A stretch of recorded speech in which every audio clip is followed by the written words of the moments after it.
Ini kejadian hari Minggu kemarin 19 Maret 2023 jam 11 siang. Ada warga ganggu ibadah Minggu jamaat GKPS Simalungun Purwakarta. Namun seperti kita lihat di video, pendeta dan jamaat berhasil ingatkan warga akan konsekuensi hukumnya. Ini wajib ditiru oleh seluruh pendeta dan jamaat Kristen di seluruh Indonesia.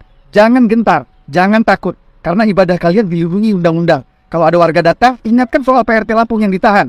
Karena membubarkan ibadah bisa kena pasal 175, pidana penjara 1 tahun 4 bulan. Jangan lupa sebarkan lagi videonya.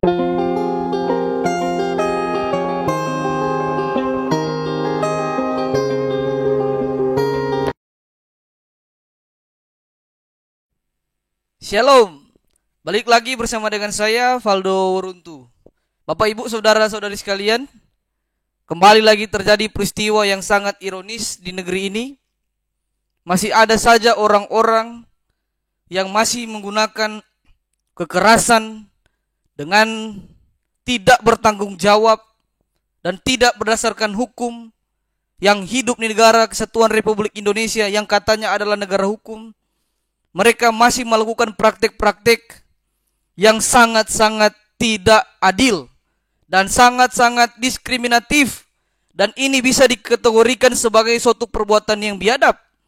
Orang mau beribadah dilarang-larang. Sangat-sangat mengecewakan ya. Peristiwa kemarin kita tahu bersama tentang peristiwa Ketua RT Lampung yang baru ditahan karena melakukan hal yang sama, yaitu memberhentikan ibadah di gereja pada hari Minggu yang sedang berjalan.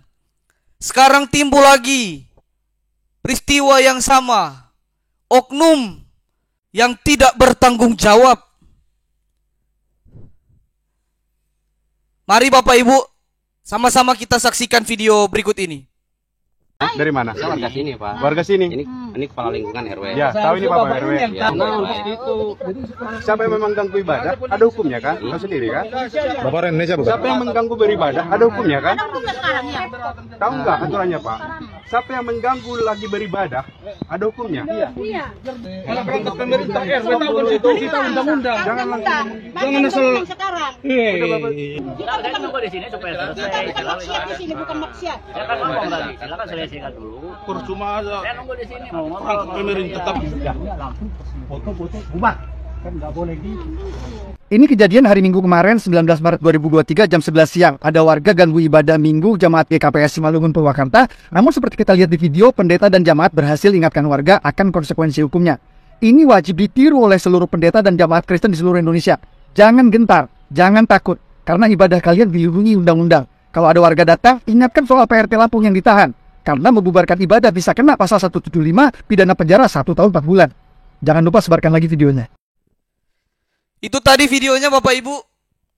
Peristiwa ini terjadi pada 19 Maret jam 11 siang pada hari Minggu. Bertempat di Jemaat Gereja GKPS Simalungun Purwakarta. Dan oknum yang ada di sana yang mengganggu peribadatan yaitu Ketua RW. Diikuti bersama beberapa oknum warga yang ada di sana. Tapi puji Tuhan, pendeta dan jemaat bisa dan berani untuk melawan.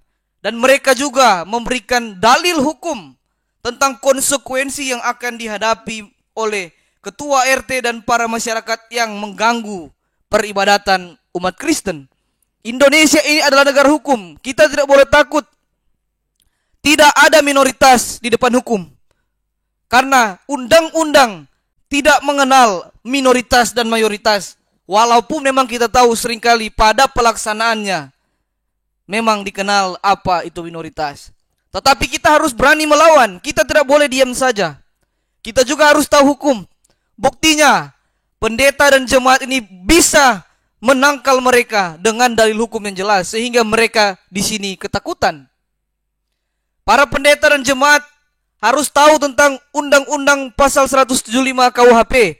Di sini dikatakan, barang siapa merintangi pertemuan keagamaan atau upacara keagamaan, diancam pidana penjara 1 tahun 4 bulan. Dan undang-undang ini sudah membuat Pak RT di Lampung yang membubarkan peribadatan dibui dalam penjara. Ya. Jadi kita juga orang Kristen, para pendeta, kita harus mampu berargumentasi ketika ada orang-orang yang masih bersifat radikal seperti ini, ya. Sebenarnya saya ketika melihat hal-hal seperti ini, saya kembali mempertanyakan, ya.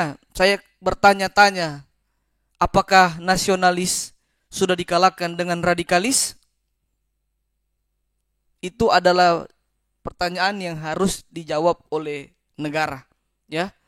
Nasionalisme jangan pernah kalah dengan radikalisme. Jika radikalisme berkuasa, yang akan terjadi adalah perpecahan dan permusuhan. Sama-sama kita berdoa untuk jemaat-jemaat, untuk orang-orang Kristen yang berada di daerah-daerah ekstremis, agar mereka dimampukan, mereka dikuatkan, mereka dijaga. Ya, kembali saya ingatkan, kita berdoa untuk saudara-saudara kita yang ada di dalam diskriminasi seperti ini. Tuhan Yesus memberkati kita semua. Shalom.